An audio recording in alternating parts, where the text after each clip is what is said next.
Bonjour et bienvenue dans notre émission Je prends ma vie en main grâce à l'hypnose et au coaching. Je vous rappelle que notre émission a lieu tous les 2e et 4e mercredis du mois. Vous pouvez nous retrouver sur la chaîne YouTube ou sur la chaîne YouTube. Et j'ai le plaisir aujourd'hui d'accueillir Hermès Garanger. Hermès, bonjour. Bonjour. Merci beaucoup d'être là avec nous. Merci à vous. Et alors Hermès, on se tutoie. Oui, c'est vrai. Voilà. Donc Hermès, moi je t'ai connu à l'INA. Donc l'INA, c'est l'Institut des neurosciences appliquées. Exactement. Où tu es coach, d'accord, et où je suis devenu également coach grâce à toi, parce que tu m'as fait passer mon examen. C'est ça. Donc c'est là qu'on a fait connaissance. Et puis en parlant avec toi, et j'ai vu que tu avais également écrit un livre qui s'appelle Lama à 19 ans et après.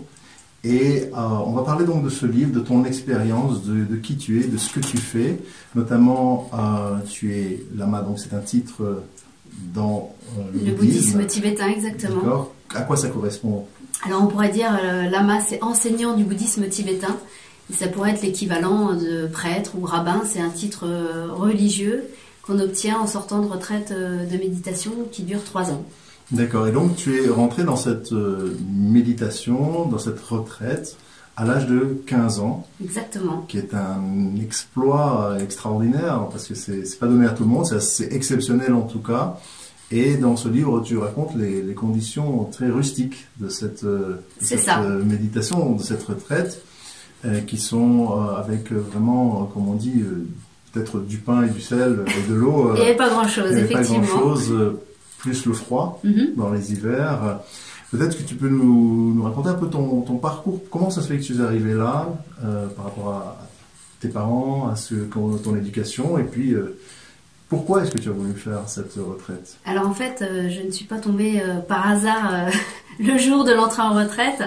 J'ai pas vu de la lumière et je ne suis pas rentrée comme ça. En fait, je suis née dans un monastère bouddhiste tibétain en Écosse.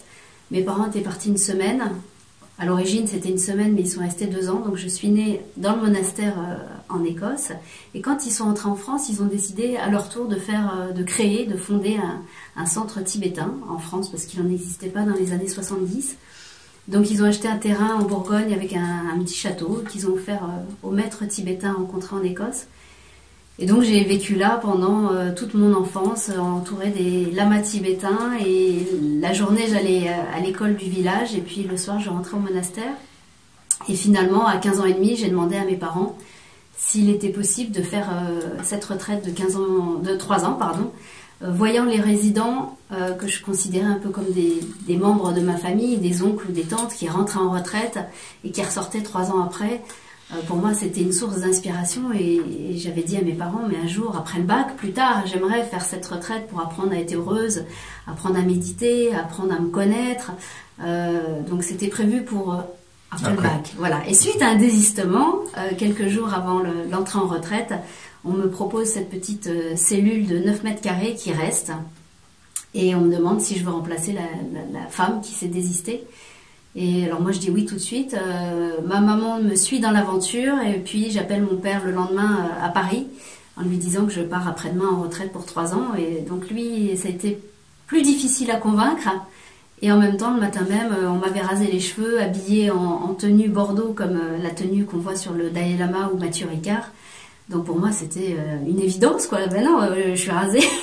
Donc mon père m'a dit non, ça va pas se passer comme ça. Je vais venir de Paris avec une perruque, je te ramène à Paris avec moi.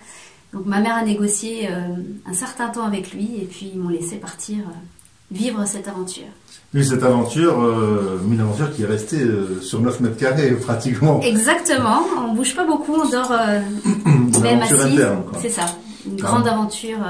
Pour moi, c'est une aventure intérieure exceptionnelle. Exceptionnelle. Alors, dormir assis, tu le décris dans ton livre, c'est une manière. On va dire que ça fait partie des règles de retraite. Donc, d'être quasiment en silence tout le temps, de méditer 14 heures par jour, avec la première session qui commence à 4 heures du matin pour se terminer, on va dire, la dernière vers 23 heures. Donc, on dort très peu. Et l'idée de dormir assis, c'est vraiment pour garder la concentration qu'on a développée la journée, C'est ça. pour pas être avachi dans son lit et puis dans la torpeur la plus totale. C'est vraiment de rester le corps le plus droit possible et d'enlever simplement la petite planche qu'on a la journée pour poser notre texte tibétain et de remplacer cette planche par une couette et de rester quasiment 24 heures sur 24 dans cette même position. Voilà, donc les circonstances ont été... elles n'étaient pas évidentes tous les jours, surtout les hivers en Bourgogne, il pouvait faire moins 25 degrés et moi j'avais pas de chauffage puisque ma cabane n'avait pas été isolée. Suite au désistement, ils avaient laissé cette petite cellule un peu à l'abandon. Donc moi je suis rentrée avec mes valises fraîches du haut de mes 15 ans et demi et ouais, j'ai un peu déchanté au moment de l'hiver. Mais voilà, c'était magnifique. Mais aujourd'hui tu en ris. Ah ben oui, même dedans, même dedans, je pense que j'ai toujours eu cette détermination aussi pour continuer. Exactement. Parce que c'est pas évident de faire ça. Alors tu parles de textes tibétains. De quoi parler ces textes? Alors les textes tibétains, on va dire qu'il en existe à peu près 84 000 différents. Ça parle de méditation, ça parle d'esprit, de vacuité, ça parle de divinité, de visualisation, d'émotion, de tous les thèmes de société, on peut les retrouver dans les textes tibétains. Et en fait, en retraite, on fait à peu près 200 pratiques différentes. Donc parfois, ça sera des pratiques qui vont nous faire méditer ou travailler sur la colère, sur la jalousie, sur l'ignorance, sur la foi, la dévotion, etc., la bienveillance. Et ces pratiques sont dirigées par un maître ou un lama qui vous dit aujourd'hui vous allez faire ça, aujourd'hui vous allez faire ça, et c'est chaque semaine ou c'est par mois? Oui, il vient régulièrement, on va dire à peu près toutes les semaines. Il entre en retraite, il nous donne les enseignements qui sont traduits par une traductrice qui est rentrée avec lui, c'était les deux seules personnes à être autorisées à rentrer. Et régulièrement, il changeait le programme. Donc c'est un programme traditionnel tel que c'est enseigné au Tibet, tel que c'était enseigné au Tibet, tel que c'est enseigné en Inde dans les monastères tibétains. Donc c'est pour ça qu'on appelle ça la retraite traditionnelle de 3 ans, 3 mois et 3 jours. Et donc il y a un programme très très précis, progressif, avec 200 pratiques différentes. Donc on a le temps de faire le tour de l'esprit, des émotions, des hauts, des bas. Tout à fait. C'est assez extraordinaire.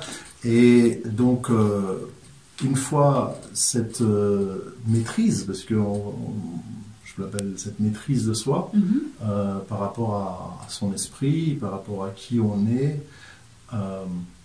qu'est-ce qu'on fait avec cette maîtrise-là? Alors en retraite, on n'en fait pas grand-chose.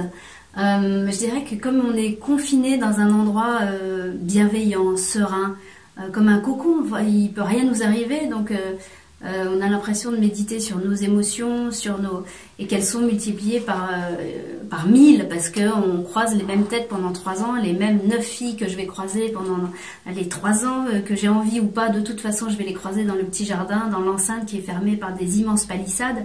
Donc on n'a aucun recours, on est face à nous-mêmes pendant 3 ans. Comme si on était face à un miroir et de dire mais celle-ci elle m'agace, à chaque fois que je la vois j'éprouve de la colère, mais on est face à cette colère pendant 3 ans, il n'y a aucun échappatoire, aucune distraction, pas de télé, pas de radio, pas de journaux, très peu de courriers, donc forcément cette personne, si on l'a prise en grippe, on sait que ça va être notre objet on va travailler sur cette colère grâce à elle, donc c'est super, il faut mieux les regarder comme ça en disant mais grâce à elle je vais développer la patience, grâce à tel autre ça va être la jalousie, la colère, l'agacement, etc., etc. Donc c'est top. Mais quand on est dedans, on a l'impression d'être dans une marmite à émotions où il y a des bulles de partout, ça bout de partout, et on se dit mais est-ce que je suis en train de faire un travail sur moi qui me fait du bien, ou parce qu'on a quasiment aucun recul, de méditer tout le temps, on n'a quasiment aucune pause entre les sessions pour prendre du recul et de se dire alors la session de ce matin, en quoi elle m'a fait du bien, etc. Jamais, on médite. Et c'est en sortant de retraite qu'on se dit ah oui, finalement, face à cette situation du monde extérieur, tiens, je me mets plus en colère. Ah mais là, elle m'énerve plus. Ah là, je suis pas jalouse. Je me réjouis de ce qu'elle a, mais je suis pas jalouse de ce qu'elle est, et etc. Donc c'est vraiment en sortant de retraite qu'on se rend compte que finalement, on a un petit peu travaillé sur soi.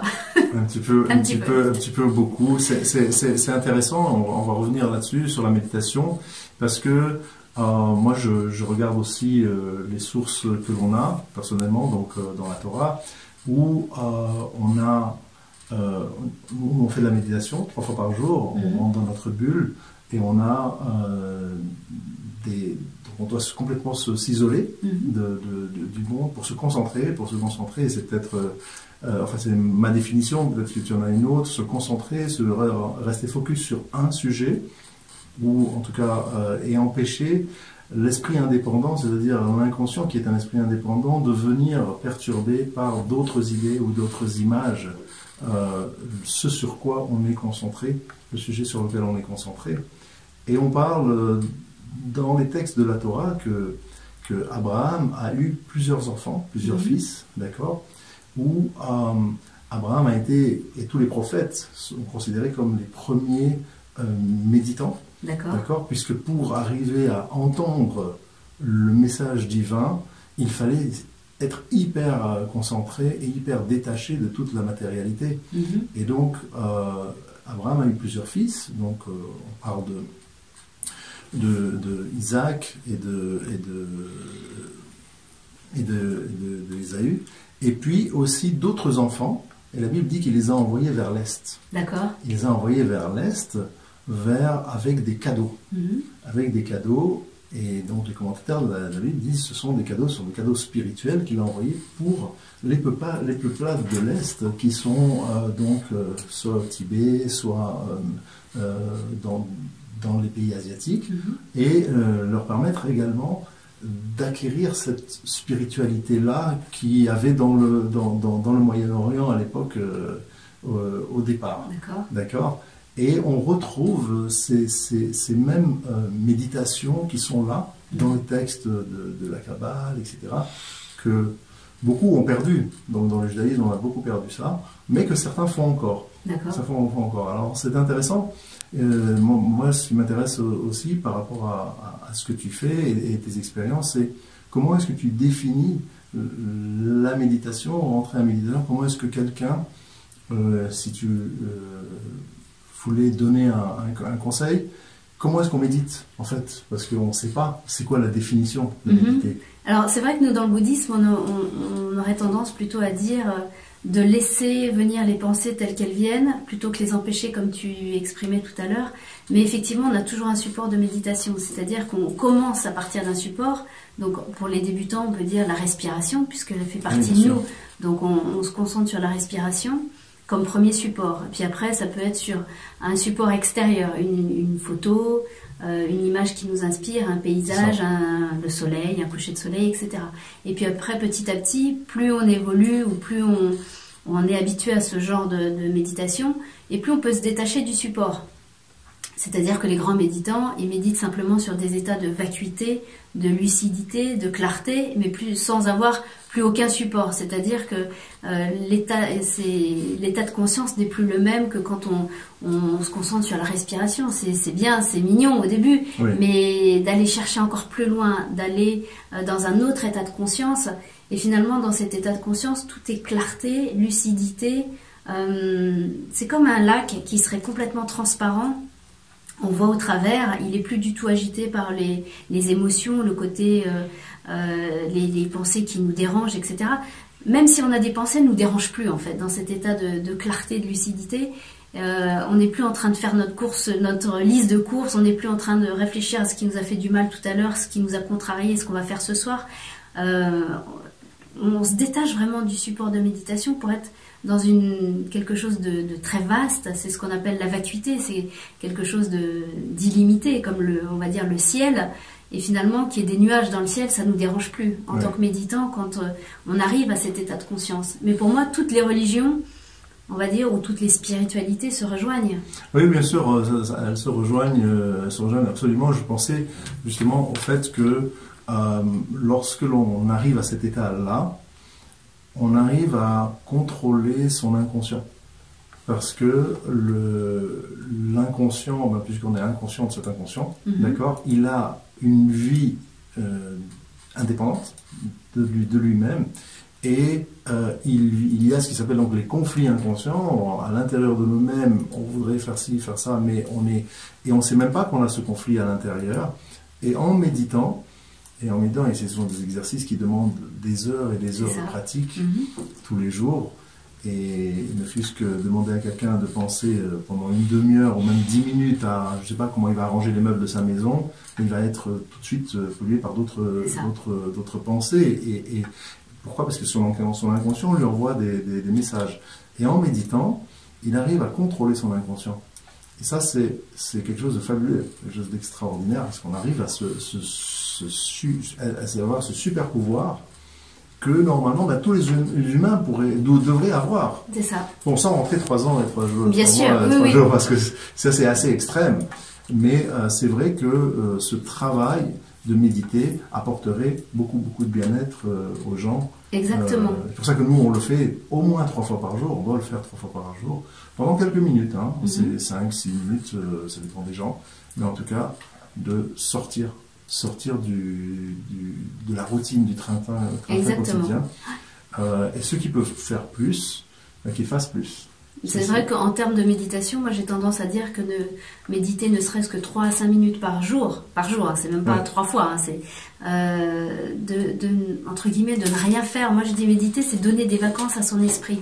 C'est-à-dire que dans le quotidien, à aucun moment on se dit, tiens, là, je vais donner des vacances à mon esprit, je vais rien faire, je vais me poser, je vais pas écouter de musique, je vais pas mettre de radio, je vais pas combler le silence, juste me poser.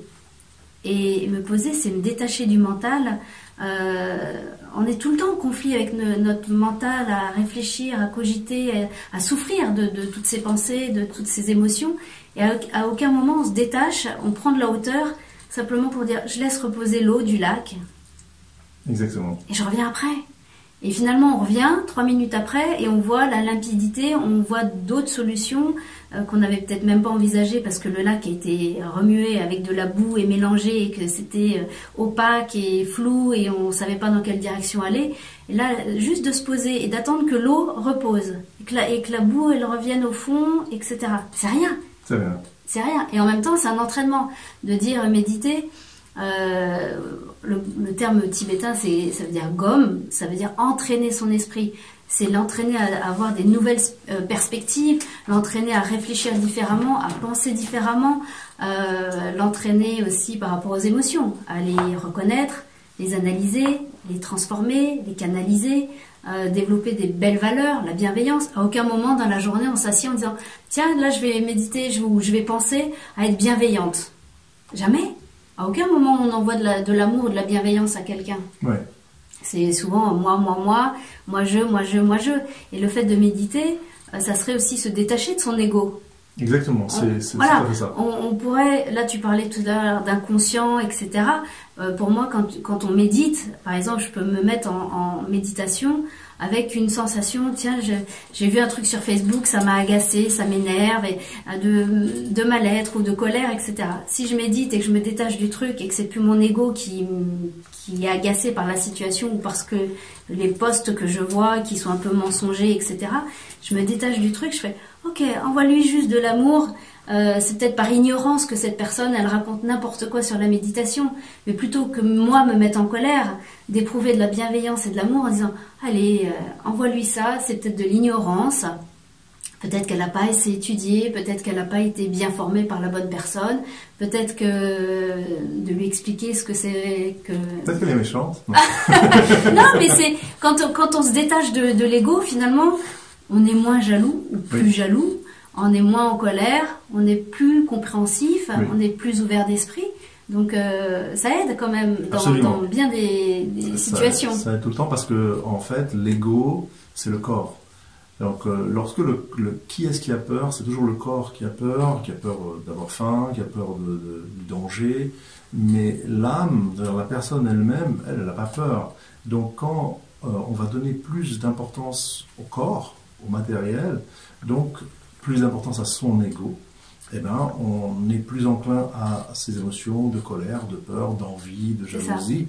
Mais lorsque l'on va faire remonter, c'est comme des vases communicants, on va faire remonter la spiritualité de la personne, l'âme de la personne, c'est donc finalement son corps, son ego a beaucoup moins de place, il n'a plus de place, il n'a plus de raison d'exister en tant que tel, il existe parce que c'est une personne, c'est normal. Mais il peut donc ne plus être énervé par une situation, finalement, c'est quoi qui énerve? ça. C'est que je crois que c'est les égaux contre égaux. Oui, c'est ça. Ouais, c'est ça, c'est qu'en fait, on a touché à son honneur, à son, mais son honneur, c'est quoi? C'est à nouveau, c'est le corps qui parle, parce que en soi, si on parle uniquement de la spiritualité de la personne, elle devrait pouvoir se détacher. Mais les gens étouffent leur spiritualité, ils étouffent leur âme et ils font monter leur corps. Ou alors ils l'ont jamais apprise, parce que on n'apprend pas la spiritualité. Non. Je veux dire, c'est pas enseigné à l'école, à moins d'être dans une voie spirituelle. Mais c'est vrai qu'à l'école, on nous apprend ni la spiritualité, ni à prendre du recul, ni à développer des belles valeurs. Je vois quand je vais dans des écoles et que j'enseigne la méditation à des enfants, ils me disent mais on m'a jamais parlé comme ça, on m'a jamais demandé de fermer les yeux et de réfléchir à une belle chose.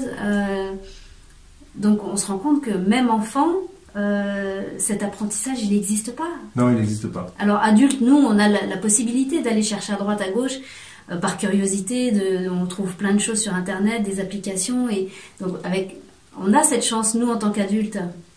Mais je pense que si c'était transmis sous forme totalement laïque dans toutes les écoles, ça dépasse les religions. Oui, bien sûr. Voilà. C'est juste se retrouver avec soi, en fait. Exactement. Savoir se retrouver avec soi et faire le vide de tous les problèmes qu'on a aux alentours. Exactement. Et donc j'ai vu dans ton livre que tu vas dans des écoles, tu vas aussi dans des hôpitaux. Je vais y aller très prochainement, la semaine prochaine. D'accord, très très bien. Mais tu as déjà fait des séjours, enfin en tout cas de l'aide aux malades. Alors en tête à tête. Mais pas dans des services entiers, parce qu'à chaque fois on me dit mais t'as pas de diplôme d'infirmière, t'es pas légitime, etc. Donc la semaine prochaine je suis invitée officiellement dans un hôpital où je vais rencontrer 250 enfants et voilà, et j'ai plusieurs rendez-vous ce mois-ci avec des médecins en chef de service dans différents hôpitaux parisiens, parce que je me dis même si je ne suis pas légitime en tant qu'infirmière, je le suis quand même en tant que méditante. Et de passer quelques instants dans la chambre d'enfants malades ou même d'adultes, mais plutôt que les laisser devant la télé, simplement être avec eux, leur prendre la main à ces enfants pendant que les parents sont au travail et qu'ils les attendent le soir, je me dis ces enfants de méditer 5 ou 10 minutes avec eux, de fermer les yeux avec eux, de les tenir par la main et qui se recentrent et qui se ressentent sur des belles choses à l'intérieur d'eux-mêmes, même si c'est la cata et qu'on leur annonce que des mauvaises nouvelles à l'extérieur, mais qu'au moins on leur annonce des belles nouvelles à l'intérieur. Donc j'aimerais faire ce voyage avec eux de douceur. Après, est-ce qu'on me l'accordera ou pas, on verra, mais je ne lâche pas l'affaire. Non, mais c'est très très bien. Et donc ton activité, donc aujourd'hui, après, comme ton livre dit, et après, d'accord. Donc le après, aujourd'hui, comment est-ce que tu utilises cette méditation par rapport aux autres pour les accompagner dans leur vie? Alors le et après, il inclut énormément de séquences de ma vie et après c'est aussi le monde dans lequel je travaille, donc le monde de la télé. Ça fait 23 ans que je travaille dans les médias, la télé, en tant que productrice, donc c'est vrai que le et après c'est on peut être lama et productrice.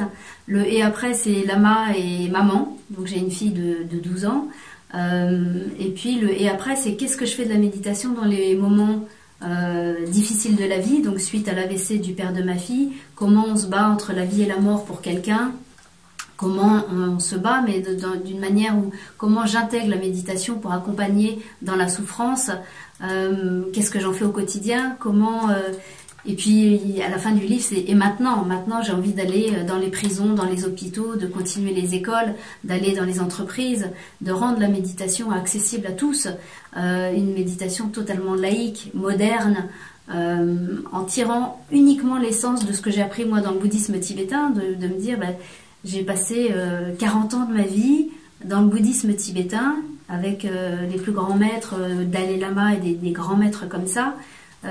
Qu'est-ce qu'il en ressort si je devais faire l'essence de l'essence, l'huile essentielle de cette méditation, que je pourrais distiller une petite goutte par-ci par-là, ça serait quoi? Mais avec toute l'authenticité, la simplicité, avec légèreté que je pourrais apporter, Et peut-être ce côté-là, je le dois aussi à la télé, où quand on est productrice de Cyril Hanouna, forcément il faut avoir une dose d'humour, de légèreté. Donc l'idée c'est de mélanger un peu tout ça, cet humour, cette légèreté, avec l'authenticité de la voie spirituelle que j'ai suivie et que je suis encore, mais de la rendre accessible au plus grand nombre. Parce que méditer, si c'était réservé uniquement aux personnes qui viennent dans les centres bouddhistes tibétains, pour moi, ça réduit les chances d'avoir accès à la méditation. Exactement. Alors que si je vais dans les écoles, je me dis, mais c'est enseigner à une classe entière de petits, c'est génial. C'est ça, parce que sinon c'est très réducteur. C'est comme les moines qui vont en retraite ou ailleurs et qui restent dans leur monastère, mais qui ne vont pas partager la spiritualité qu'ils ont en eux. Ou qu'ils ont eu peut-être, et là tu fais exactement le contraire, donc c'est extraordinaire. Je dis pas que c'est plus facile, hein. Moi j'ai toujours fait le chemin inverse.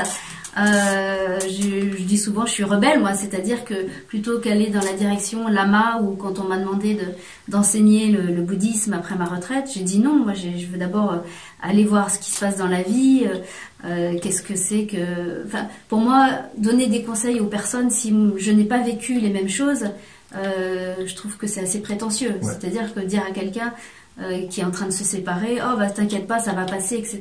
Mais quand on a vécu une rupture où la souffrance, la maladie, la mort et toutes les difficultés de la vie, maintenant je me sens beaucoup plus légitime pour donner des conseils, pour accompagner. Donc soit en tant que lama ou coach ou le mot qu'on veut, c'est pas vraiment ça l'essentiel, c'est pas le titre. Je m'arrête pas sur un titre. L'idée c'est comment je peux transmettre, comment je peux aider, comment je peux soutenir, comment je peux comprendre et comment je peux essayer de trouver des solutions avec les personnes et les aider à rebondir. Pour moi c'est ça l'essentiel. C'est essentiel, c'est extraordinaire, c'est magnifique. Tu parles aussi dans ton livre d'expériences scientifiques qui ont été faites, faites ton livre parce qu'on est quand même vu sur la caméra, d'expériences scientifiques qui ont été faites sur toi. C'est ça. À l'INSERM de Lyon l'année dernière pendant 6 jours. Comme un cobaye. Comme un cobaye. Ils m'ont branché de partout avec 64 électrodes sur la tête. Et des machines spéciales. Exactement. Qui sont très rares en France, ils viennent plutôt des États-Unis, je pense. C'est ça, le MEG. Et puis j'ai passé pas mal d'heures aussi dans les IRM avec des expériences pour voir si j'étais plus sensible à ma propre souffrance ou à celle des autres. Notamment une en particulier où on me chauffait le bras à 49 degrés toutes les 30 secondes.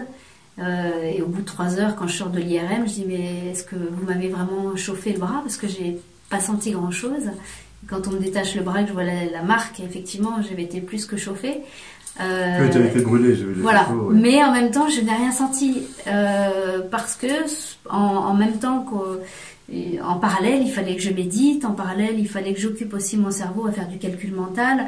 Donc j'avais l'esprit occupé à la méditation, le cerveau sur les maths, et en même temps, est-ce que j'étais encore plus concentrée sur ma souffrance? Non, du tout. J'ai préféré me focaliser sur la méditation, et du coup, j'ai rien senti. Donc ces expériences ont été incroyablement enrichissantes pour moi, personnellement, de me dire, ah ouais, en fait... mon cerveau a réellement été modifié par 30 000 heures de méditation. Quelle zone, pourquoi, comment. Et ça m'aide à expliquer ça dans les conférences ou dans les ateliers que je fais en neurosciences et méditation.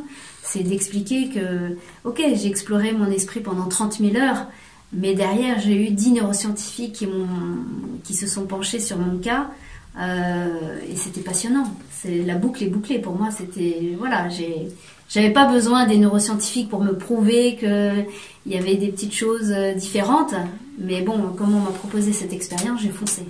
Ça montre en fait le pouvoir de l'esprit, le pouvoir du mental, de tout ce qu'on peut arriver à faire est extraordinaire. Exactement. Parce que il y a une autre chose dont... je ne sais pas si tu en parles, je pense que tu n'en parles pas dans ton livre parce que je l'ai pas vu, mais on va en parler à la radio parce que c'est ce que chez nous on a, c'est le fait que l'esprit, le cerveau, le mental, on l'appellera comme on veut, émet des pensées. Il émet des pensées, ces pensées sont des énergies, des ondes, d'accord? Et lorsqu'elles sont bienveillantes Alors on va expliquer ça par la cohérence cardiaque, par l'émission d'énergie que l'on transmet, le cœur qui en transmet de l'électricité, d'accord, quand on fait l'électrocardiogramme. Et ces pensées-là vont aller chez l'autre, et aller vers l'autre, et avoir une influence sur l'autre. Et lorsque l'on a, donc on a fait ces expériences, 2 méditants ensemble, ou un méditant et un non, il peut capter la pensée de l'autre, et voir ce qu'il pense, et sentir ce qu'il pense. Alors je ne sais pas si tu fais ça aussi ou pas. On pourrait dire que la méditation développe la neuroception, c'est-à-dire tout ce qu'on ressent chez soi, mais vu qu'on a passé, en tout cas pour moi, 30 000 heures avec moi-même, entre guillemets, je pense que cette neuroception est extrêmement développée chez moi. Et le fait d'avoir développé ça, quelque part, je suis très sensible à ce que ressentent les autres. Donc, d'aller jusqu'à la pensée, peut-être pas, mais de ressentir. Je sais que quand je suis dans le métro, je regarde la personne assise en face de moi et je me dis, ah là, elle a l'air de souffrir. Et j'ai juste envie de lui faire un sourire parce que je vois qu'elle est... je ressens ou je vois qu'il y a comme un malaise, un mal-être. Et j'ai juste envie de... Pour moi, c'est perceptible. C'est ça. Par un regard, par un comportement. Je suis très très sensible à ça. C'est ça. Donc, ça s'est développé par... on dit que la méditation développe la lucidité et la clarté. Les très très grands maîtres tibétains, on appelle ça la clairvoyance. Donc effectivement, c'est presque des dons de médiumnité, mais c'est ça. Très très élevés. Mais qui ne sont peut-être pas des dons, ça s'est forgé. Exactement, construit, ça se développe avec la méditation.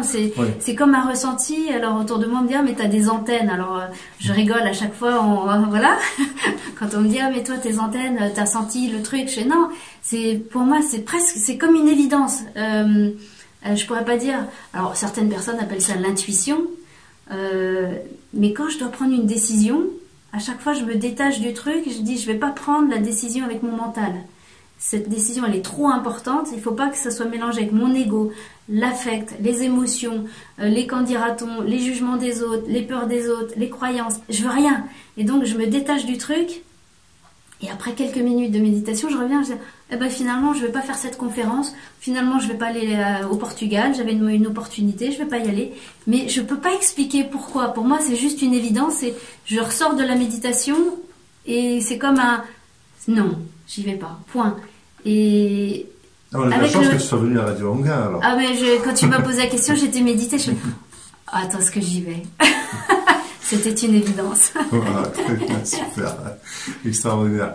On va profiter de ce moment pour prendre une petite pause. Merci beaucoup, Hermès, d'être avec nous. Merci à tous. De retour avec notre émission « Je prends ma vie en main grâce à l'hypnose et au coaching ». J'ai l'honneur d'avoir Hermès Garanger. Merci beaucoup, Hermès, d'être ici. Merci. Donc, en première partie, on a parlé de ta vie d'adolescente, de rentrer en retraite, de cette méditation intensive, très très constructive. Et je lisais dans ton livre la façon aussi d'aborder la vie, d'aborder les choses et de voir. Alors bien sûr, on a dans toutes les thérapies, voir les choses positivement. D'accord ? On le fait en hypnose, on le fait en coaching, on le fait dans toutes les thérapies qui existent. On est là à voir il y a la loi d'attraction également, que j'utilise beaucoup. Mais j'ai été agréablement surpris et donc j'ai pris la photo d'une page qui est écrite et je l'ai envoyée à une cliente, à moi, parce qu'elle se plaint toujours de tout. Donc tout est question de se plaindre, pas seulement de sa vie, mais voilà, le temps, s'il fait trop chaud, on se plaint du soleil, il fait trop chaud, s'il fait un peu, il pleut, ou ça, et on va se plaindre aussi. Et tout est question de voir les choses négativement. Et donc dans cette page-là, la page 56, tu parles de reconstruire sa journée, ou reconstruire peut-être même sa vie, en utilisant un autre langage. C'est ça. Moi, j'ai tendance à... De toute façon, la vie, elle est telle qu'elle est, la météo est telle qu'elle est, etc. Donc, j'ai tendance à chercher le côté positif d'une chose, plutôt que me plaindre. Voilà. Et c'est vrai que dans le bouddhisme, on dit... se contenter ou développer la satisfaction, développer le contentement, c'est essayer de se réjouir de, on va dire, quoi qu'il arrive, quand c'est... Je ne parle pas de circonstances dures et extrêmes, la maladie, la mort, etc. Mais des petites choses du quotidien, c'est de se dire, mais déjà, c'est génial d'être en vie, c'est génial de se réveiller le matin, c'est génial d'être en bonne santé. Exactement. Et après, de prendre les choses telles qu'elles viennent. Donc, ok, il pleut, mais c'est pas grave, on va dire que c'est bon pour la planète, etc., etc. Et ça, je pense que c'est vraiment un état d'esprit qu'on développe en méditant, de développer la satisfaction, de se réjouir, d'être content et d'essayer de tourner les choses d'une manière positive. Et on peut se rendre compte qu'autour de nous, on va avoir les amis qui se plaignent sans arrêt. Donc ceux-là, en général, je les évite. Ils sont plus des amis, ceux-là. Voilà. Si, ils font développer ma patience, alors je les garde quand même. D'accord, c'est bien, vite ce côté-là. Ah bah attends, il en faut quand même un petit quota, le côté positif des mauvais. Voilà, c'est ça. Donc je garde ce quota des relous que je... Voilà, ça c'est pour mon apprentissage de la patience personnelle. Mais c'est vrai que... Et puis les autres qui sont contents tout le temps, alors on dit ils sont solaires, ils sont... mais c'est simplement parce qu'ils voient la vie d'une manière positive. Et j'essaye d'enseigner ça à ma fille en me disant, quand j'entends qu'elle se plaint et tout, mais qu'est-ce qui va bien et qu'est-ce qui est bien et qu'est-ce qui est positif, et de rebondir sans arrêt et développer la résilience, la détermination, mais aussi la résilience, c'est-à-dire de rebondir sans arrêt. Moi je suis comme un chat, on la jette par la fenêtre et elle rebondit sur ses pattes en permanence, 1 étage, 2 étages, 3 étages en fonction des difficultés de la vie, 5 étages ça fait un peu plus mal, mais on y retourne, et de rebondir en permanence, parce que de se plaindre, finalement, qu'est-ce que ça sert pas à grand chose à part se nuire à soi-même, et je pense ennuyer son entourage et se retrouver seul petit à petit. Donc ta cliente ou ta patiente ou la personne que tu accompagnes et qui se plaint toute seule, je pense que la première à en souffrir, c'est elle. Bien sûr, c'est elle. Bien sûr, c'est elle. Donc elle est jamais heureuse. Elle est jamais heureuse parce que le regard qu'elle porte sur elle-même d'abord, et puis sur sa vie, sur les événements de sa vie, c'est toujours, c'est la faute de l'autre. Je ne suis pas responsable de ma vie. C'est la faute de l'autre. Et puis c'est aussi, je suis victime de circonstances malheureuses tout le temps. Et moi je dis que tu n'es pas victime de circonstances malheureuses. Tu es la survivante astucieuse de ta vie, et là maintenant tu vas pouvoir grandir encore plus. Et on a un principe de base qui est, c'est un proverbe qui dit qui est riche, celui qui est heureux avec ce qu'il a. C'est ça. Parce que ce qu'il a, pas qu'il se contente, parce que se contenter c'est, ok, c'est un pis-aller. Je me contente j'aurais bien aimé plus, mais c'est beaucoup plus profond que ça. C'est pas je me contente, je suis heureux avec ce que j'ai, parce que ce que j'ai finalement correspond à ce que je dois avoir, et c'est pas pour rien que je l'ai. Donc maintenant, oui, si je veux plus, je peux vouloir et désirer plus, mais toujours dans un but, une intention de grandir avec pourquoi je le veux, pourquoi je dois avoir autre chose que ce que j'ai maintenant. Dans quel but je veux l'avoir? Oui, je veux avoir, je ne sais pas, je vais parler de choses très très matérialistes, je veux avoir une Porsche au lieu d'une Renault, et oui, mais pourquoi? Et donc à quoi ça va me servir? En quoi ça va me permettre, moi, de grandir plus? Donc on a cette notion-là, que je retrouve ici beaucoup, parce que ça te permet de voir la vie et d'aborder la vie totalement différemment. C'est aussi un des principes de la méditation, ou un des bienfaits, c'est de développer des nouvelles perspectives, nouvelles perceptions, et plutôt que se dire 1 plus 1 égale 2, ça peut être aussi 1 plus 0,2 plus 0,8. Il y a plein de combinaisons possibles. On n'est pas confronté qu'à une seule solution. Quand on prend de la hauteur, ou quand on médite, ou quand on se détache un peu de ce qui nous empêche d'avancer, on se détache et on se dit non, moi finalement je peux passer à droite, je peux passer à gauche, je peux surmonter l'obstacle de telle manière, je peux peut-être faire appel à quelqu'un, à quelque chose. Et c'est vrai qu'avec la méditation, ça développe énormément de discernement. Et quand on me dit, mais t'as perdu 3 ans à méditer, pour moi j'ai gagné 10 ans de vie en termes de discernement. C'est-à-dire que tu as gagné toute ta vie. Mais oui, mais je me fais pas avoir, parce que mon discernement, tout de suite, je me dis, oula, ça sent bizarre, oula, il a l'air comme si... je suis extrêmement, dans le sens, c'est presque extrême. C'est une lucidité et un discernement qui parfois je vais pas par quatre chemins. Moi, c'est oui ou c'est non, mais c'est pas là tu vas te faire avoir. Pour moi, c'est une évidence. Après, si tu as envie de te faire avoir, continue. C'est ta propre expérience. Va jusqu'au bout, va dans le mur, et puis tu viens me revoir dans 2 mois en pleurant. Mais chacun vit son expérience. Mais c'est vrai que moi, ce discernement me protège énormément de plein de choses. Je me fais a priori pas souvent avoir, voire jamais avoir, et d'avoir ce petit truc qui me dit non là ça sent mauvais, n'essaye même pas de mettre un doigt, t'y vas pas. Et il y en a qui disent j'ai envie d'essayer, j'ai envie de cette expérience pour voir. Moi c'est radical. Je vois, tout à fait. Tu en parles un peu, tu en parles aussi dans ton livre du point de vue où on t'a fait le reproche d'être trop humaine. Exactement. Mais quand ça, on travaille... C'est choquant, hein, parce qu'on demande d'être un requin ou un loup en business, en affaires, et bon, dans l'éducation que moi j'ai reçue, les affaires c'est d'abord une relation humaine, et d'abord je suis en relation humaine avec une personne pour faire une affaire avec elle.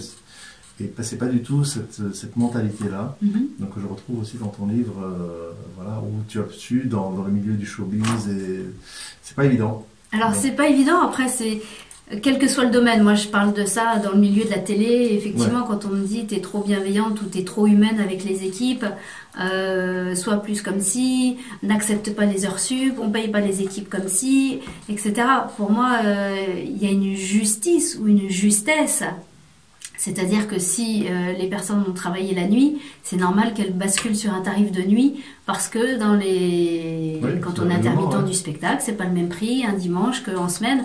Et quand un patron me dit, mais écoute, tu fais les fiches de paye pour tout le monde pareil, c'est un forfait, on noie le poisson. Non, on va pas noyer le poisson. Moi, si j'ai l'impression que je suis pas dans la justesse, j'ai pas envie de mentir, j'ai pas envie d'être autrement que ce que je suis avec moi-même. Je me mens pas à moi-même, pourquoi j'irais mentir aux autres? Donc c'est vrai que quand je me bats pour des causes et qu'on me dit mais t'es trop humaine ou t'es trop bienveillante, c'est pas grave, j'adore ce genre de reproche, c'est génial, je préfère ça plutôt que la nana qui entube tout le monde, donc c'est parfait. Continuez de me dire que je suis trop humaine et trop bienveillante, c'est parfait. Après c'est pas évident partout. Et là, en l'occurrence, la semaine dernière, je devais faire une conférence dans une grande entreprise française de renommée internationale. Et on m'a répondu, écoutez, c'était performance et neurosciences. Et on m'a dit, finalement, on ne va pas vous prendre. J'ai dit, est-ce que je peux simplement vous demander pourquoi? Ils m'ont dit, vous faites peur parce que vous êtes bouddhiste. Et toutes ces choses qui nous sont reprochées parce qu'on a une spiritualité, alors que je l'affiche jamais, que j'en parle jamais dans les conférences, dans les ateliers, dans les rencontres. Quand je suis dans un cadre laïque, je parle de performance et neurosciences du cerveau. Je ne vais pas aller leur parler des mantras tibétains qui n'intéressent personne.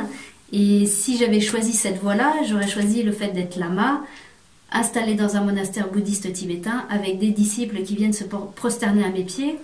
C'est pas mal, assis sur un trône. Non, j'avais pas envie de cette facilité-là. Je pense que je suis comme ça. Je suis plus en mode laïque, moderne, occidental. À l'opposé, travailler à la télé alors que je sortais du monastère, c'est un sacré pied de nez. Et en même temps, c'est une proposition qu'on m'a faite. J'ai dit oui.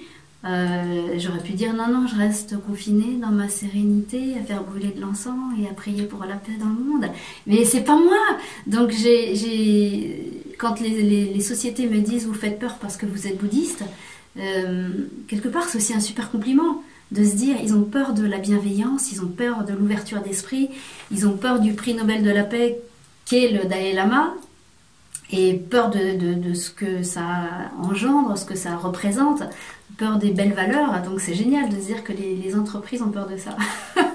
Bon, elles sont aussi très très fermées d'esprit, quoi, de n'avoir même pas voulu tenter.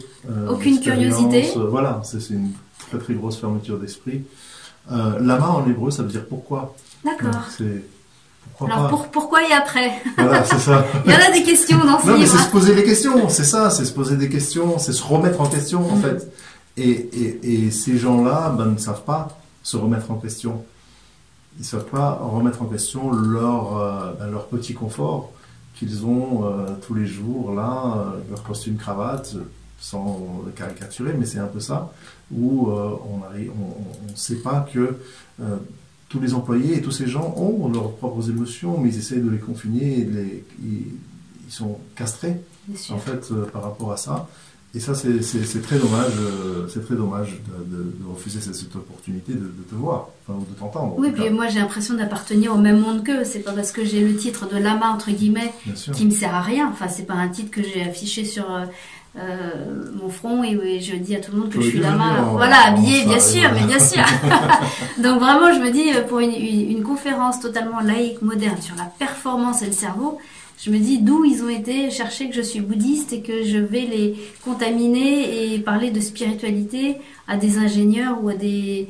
À la limite, c'est raciste, je pense. C'est même raciste. Ouais, bah oui, parce que c'est comme si quelqu'un va dire je ne veux pas que vous veniez à ma conférence, que vous fassiez cette conférence parce que vous êtes africain ou juif, voilà. Et puis voilà. Ah oui, mais qu'est-ce que ça a à voir donc, oui, ça n'a rien à voir, mais c'est étonnant qu'en 2019, on soit encore arrêté sur ce genre de choses, mais c'est pas grave, je l'ai pris avec le sourire et à nouveau, je vais rebondir. C'est très bien. Est-ce que tu as des anecdotes à nous raconter sur des choses extraordinaires, des changements que tu as pu faire dans les gens, dans les personnes, grâce à la méditation? C'est vrai qu'avec l'écriture du livre m'a permis de toucher un plus grand nombre de personnes et que les gens, j'ai des retours incroyables de personnes qui lisent le livre, donc des personnes qui me disent que ça les a aidés, on va dire, dans des crises d'angoisse, crises de panique, à faire le deuil de quelqu'un qu'elles avaient perdu et de voir comment je rebondis et que j'essaye de rebondir quelles que soient les circonstances, en parlant notamment de l'AVC du père de ma fille, ou des personnes que j'ai accompagnées dans la maladie avec cancer ou suite à un suicide, donc des deuils assez difficiles à gérer. Et finalement, c'est tous ces retours des lecteurs qui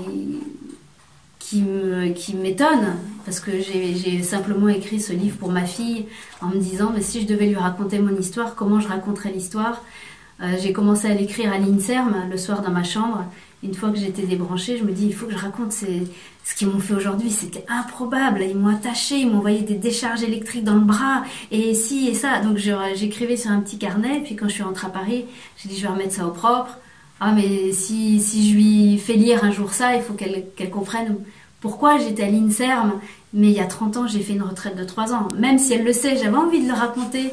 Elle a 12 ans, elle est presque en âge où moi je suis rentrée en retraite. Donc j'ai vraiment écrit pour elle, en lui racontant ma naissance, etc. Je me dis, ça lui fera quelque chose pour plus tard. Et finalement, je l'ai écrit en 6 semaines, très très vite. On m'a dit, mais tente de l'envoyer à un éditeur. 3 jours après, j'ai été signée chez un éditeur. Et ça a été très très vite. Donc pour moi, les retours, les anecdotes, c'est tout ce que je reçois suite à la parution de ce livre. Et puis les portes qui s'ouvrent, je vais aller en prison, enseigner la méditation dans le milieu carcéral. Je vais aller dans des milieux auxquels j'aurais même pas imaginé avant, parce que j'étais dans le monde de la télé, à fond dans les médias, à fond sur les émissions de télé. Et il y a toujours cette part de lama et où j'accompagne depuis mes 19 ans à travers, quand on m'appelle, ou tous les jours, quotidiennement, des mails, etc. Mais c'était rien d'officiel, c'était, on va dire, officieux. Ouais. C'était pas mon activité principale. Et là, ça devient. Ben là, malgré moi, je me dis, il y a moins d'émissions de télé. L'année dernière, la cérémonie des Molières a été annulée, pas produite par la même société. Donc on m'a prévenu une semaine avant en disant mais écoute, ton contrat la semaine prochaine, on est désolé mais on va l'annuler parce qu'on fait pas l'émission. Ben, j'ai dit génial, je vais terminer mon livre et tout est comme ça. Et finalement moins d'émissions de télé, plus de conférences, plus de demandes d'ateliers méditation et neurosciences, plus d'ouverture sur les hôpitaux, des propositions en prison. Et je me dis bah tentons, enfin j'ai rien à perdre. Extraordinaire, c'est magnifique. C'est magnifique et quelque chose qui m'a très fort ému, c'est donc l'histoire où tu racontes l'AVC que le papa de ta fille a eu et tu écris l'AVC, c'est les initiales de amour, vie, courage, c'est extraordinaire. Il y a peu de personnes qui peuvent écrire ça. Alors j'ai ça parce que c'est rare et c'est très précieux. Mais j'avais pas envie de terminer ce chapitre où je raconte l'histoire de son papa à ma fille et en disant mais voilà comment il était quand il était valide, il te prenait dans les bras, etc. Et puis en fait de dire mais la vie elle continue, donc AVC c'est des lettres qu'elle entend depuis qu'elle a 3 ans, AVC tout le temps à l'école, il est où ton papa, non il a eu un AVC, il est handicapé, etc. Tout le temps, tout le temps, tout le temps. Et je me dis mais avec quoi elle va grandir? Est-ce que c'est avec ces 3 lettres? Accident vasculaire cérébral. Enfin, il y a rien de, c'est pas sexy quoi comme lettre pour un enfant, c'est horrible. Et je me dis mais si elle grandissait avec amour, vie et courage, parce que c'est le résultat, il est encore en vie, il y a de l'amour, elle aime son papa, son père l'aime, et voilà, et le courage il en a fallu, il en faut encore pour elle, pour lui, pour nous, pour la situation. Donc amour, vie, courage, pour moi c'est une note d'espoir, une note de on va de l'avant, on continue, mais on reste pas sur 3 lettres qui nous parlent d'un accident qui a eu lieu il y a 10 ans, quoi. Ouais. Mais c'est ce dont on parlait, c'est transformer sa vie, donc même avec quelque chose de dramatique, de tragique, et de le transformer en quelque chose de positif, avec tout le positif qu'on peut avoir, évidemment. Mais c'est très très fort, et c'est franchement chapeau, parce que c'est pas facile à vivre cette épreuve-là. Et où est-ce qu'on peut obtenir ton livre alors le livre, il peut être, on peut le commander sur Amazon et les grandes boutiques, la Fnac, etc. Et sinon chez mon éditeur. Il est édité chez Claire Lumière et il l'envoie sous 3 à 5 jours pour 1 centime. Donc voilà, on a voulu faire quelque chose de très peu cher pour qu'il soit encore plus accessible. Voilà, édition Claire Lumière. Super, extraordinaire. Maintenant, dans la pratique de tous les jours, qu'est-ce que tu pourrais conseiller pour que quelqu'un, les gens qui nous écoutent ici, qui n'auront pas la chance de te voir en conférence ou d'assister à un atelier que tu ferais, qu'est-ce que tu leur conseilles? Comment tu pourrais leur conseiller de commencer en méditation? Et par faire quoi? Alors moi j'aurais tendance à dire, n'attendez pas de souffrir pour commencer à méditer. Parce que bien souvent on se dirige vers ce genre de technique, de méthode. Je parle de la méditation, du yoga, de l'hypnose, du coaching quand on va mal. Oui. Et pour, en tout cas concernant la méditation, c'est pas dans les moments où on va le plus mal que c'est facile de méditer et de s'asseoir sur un coussin alors que notre mari vient de nous quitter ou notre femme vient de nous quitter ou qu'on vient d'être envoyé du boulot. On a l'impression de perdre du temps à s'asseoir sur un coussin en disant alors là il m'a demandé en divorce mais moi je vais m'asseoir tranquillement sur mon coussin en mode détente. Mais on n'est pas détendu, c'est pas possible. On cogite encore plus, ça rend fou. On a l'impression qu'on est encore plus en colère parce qu'on perd du temps au lieu d'aller chez l'avocat. Donc n'attendez pas de souffrir pour commencer à méditer ou n'attendez pas de souffrir pour commencer à aller bien. Donc pour moi l'idée c'est de donner des vacances à son esprit mais d'une manière quotidienne. C'est pas attendre les 5 semaines de vacances qu'on a dans l'année. Alors je vais commencer à méditer en juillet parce que je serai dans une belle maison, il y aura la nounou pour s'occuper des enfants, il y aura pas de bruit, il y aura pas de télé, il fera beau, il fera bon, il y aura du rosé le soir. Enfin il faut pas attendre toutes les conditions entre guillemets idéales pour commencer à méditer. Il n'y a pas de conditions, c'est nous-mêmes, c'est soi avec soi.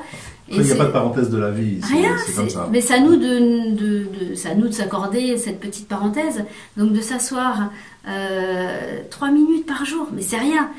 Ça peut être avant de dormir, ou ça peut être même en marchant. On n'est pas obligé de s'asseoir sur un coussin avec de l'encens et la lumière tamisée, etc. C'est vraiment... mais on peut méditer partout, où qu'on soit, dans une salle d'attente chez le médecin, dans la voiture attendant ses enfants devant l'école, dans le bus, ou en marchant. C'est juste prendre conscience de ce qu'on est en train de faire. On respire, on est là, de sentir les sensations, de ramener son esprit. On pourrait dire que l'esprit c'est comme un petit singe qui est agité en permanence, donc l'esprit part à droite à gauche, il cogite, il rebondit, il repart, et de ramener ce petit singe, de dire ok, calme-toi 3 minutes, juste 3 minutes. Et penser à quoi alors? Mais justement de laisser aller, j'ai tendance à dire sans espoir ni crainte. C'est-à-dire, on se pose, on n'a pas l'espoir de ne pas avoir de pensée, puisqu'on en aura toujours. C'est les 60 000, elles vont continuer à tourner, donc voilà, il ne faut pas avoir l'espoir de ne plus avoir de pensée, mais il ne faut pas avoir la crainte non plus de dire je ne vais pas y arriver, je vais me décourager. Et puis souvent, quand on commence à méditer, on se dit mais j'ai encore plus de pensées que d'habitude. C'est pas qu'on en a plus, c'est qu'on en a tellement plus conscience. parce que dans la vie de tous les jours, on ne prend pas forcément conscience de toutes les pensées qui s'enchaînent. Alors c'est vrai que quand on s'assied, on se dit oh là là, alors en 3 minutes j'ai pensé à ça, j'ai pensé à la lessive, j'ai pensé à ma voiture, j'ai pensé au boulot, et on a l'impression que c'est encore pire que d'habitude. Non, t'en as juste pris conscience. Et donc de pouvoir se laisser aller. Ouais, et puis ralentir sa respiration. C'est ça. Plus on respire calmement, et plus les pensées vont se calmer aussi. Exactement. Et juste de prendre conscience de ça et de repartir sur de nouvelles bases. Eh bien, merci beaucoup, Wes Béranger, d'être avec nous et de nous avoir donné tous ces enseignements. Ben, merci. C'est très très enrichissant. J'espère que les auditeurs pourront te contacter s'ils le veulent. Exactement, j'ai un site internet, j'ai la page Facebook, Instagram, je suis moderne et partout. Voilà, très très bien. Je vous rappelle que vous pouvez écouter notre émission tous les 2e et 4e mercredis de chaque mois. Merci également à Philippe, à la technique. Ah, merci Philippe. Et à très bientôt.